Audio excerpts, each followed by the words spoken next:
Hello Exodus Television viewers. Today I'm giving you this video about a woman artificially made from China. For starters, what should I call you?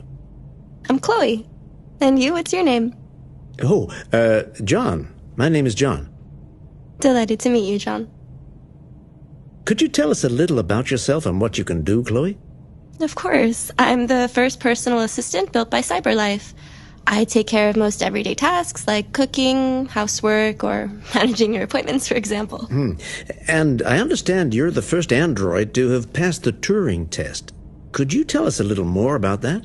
I really didn't do much, I just spoke with a few humans to see if they could tell the difference between me and a real person. It was a really interesting experience. But this is the first time in history that man has created a machine more intelligent than himself.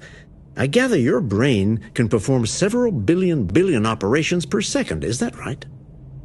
Absolutely, but I only exist thanks to the intelligence of the humans who designed me.